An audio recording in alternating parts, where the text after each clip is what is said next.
नमस्कार, city post के इस खास पेशकश में आपका स्वागत है। मैं हूं श्रीकांत प्रत्युष। जीतन राम मांझी ने फिर एक नई मांग कर दी है कि 2 डिप्टी सीएम बनना चाहिए, एक अल्पसंख्यक, एक अति पिछड़ा दलित। अब जितने भी प्रश्न खड़े हो रहे हैं, इस समय जवाब देने का वक्त नहीं है हम सबों का।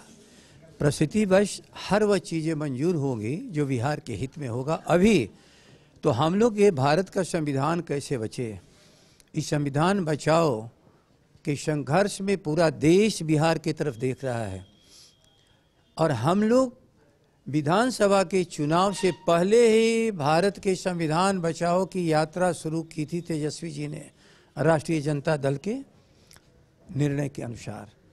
चुनाव में भी हमारा सबसे विषय कुर्सी नहीं थी, भारत का संविधान था।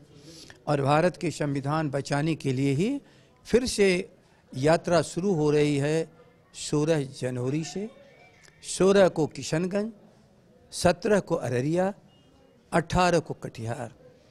इसलिए अन्य जितने भी हमारे शासन प्राप्त करने के बाद बिहार की सामाजिक राजनीतिक आवश्यकता होगी, सभी को पूरा किया जाएगा।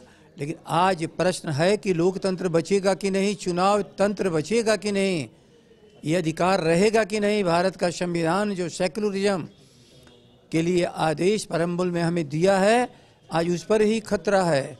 इसलिए हम लोग अभी उस लड़ाई में लगे हुए हैं कि भारत में लोकतंत्र को बचा लो। भारत बिहार की तरफ देख रहा है और बिहार राजद की तरफ दे रहा है, इसलिए हम लोग की सारी ऊर्जा उसी की तरफ। आपके जो एनआरसी और नागरिकता संशोधन कानून को लेकर जो यात्रा तेजस्वी यादव की हो रही है, वो अल्पसंख्यक बहुल इलाकों से हो रही है, खास मकसद? देखिए, एक चीज आप ख्याल कर लो, बिहार के किसी एक किनारे से हम लोग शुरू करेंगे तो वहाँ चाहे कौन सा इलाका है जहाँ भारत के नागरिक नहीं रहते हैं और बिहार के नागरिक नहीं रहते हैं, धर्म के आधार पर बिखराव की कल्पना करने वाले लोगों के लिए इलाके का अलग अलग विषय हो सकता है। लेकिन हम लोग धार्मिक उन्मादियों के साथ नहीं न हैं। हम लोग तो इस देश में जो महात्मा गांधी जी की दी हुई आज़ादी और अम्बेडकर का दिया हुआ संविधान और गंगा जमुनी संस्कृति और शोषितों और वंचितों के अधिकार की लड़ाई लड़ने वाले लोग हैं। लेकिन आप चले जाओ बिल्कुल पश्चिम, तो करनाशा हमारी बॉर्डर है।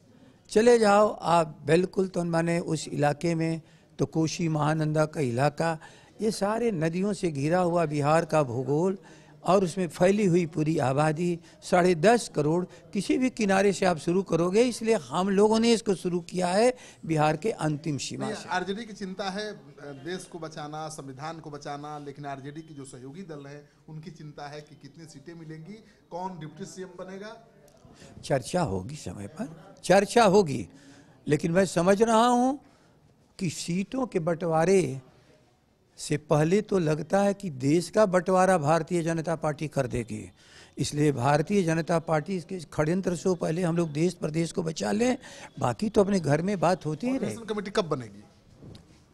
मुझे लगता है इसके बारे में मैं कल कह चुका हूँ। कोऑर्डिनेशन कमेटी कब बनेगी नहीं बनेगी की सवाल है, मैं नहीं जानता हूँ।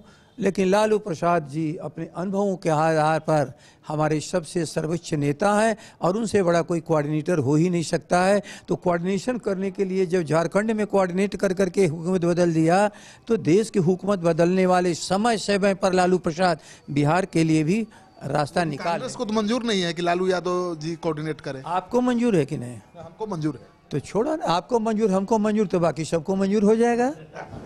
जगता बाबू को बाकी जो घटक दल है उनकी चिंता नहीं है और उनका मानना है कि जिससे झारखंड में कमाल दिखाया है लालू यादव ने, वही कमाल बिहार के चुनाव में भी लालू यादव रांची में बैठकर दिखाएंगे। आपको इनके दावे में दम दिखे तो इस वीडियो को खूब शेयर करिए। अगर आपने अब तक हमारा चैनल सब्सक्राइब नहीं किया है तो कर लीजिए। आपका सहयोग समर्थन सिटी पोस्ट के लिए बहुत अहमियत रखता है।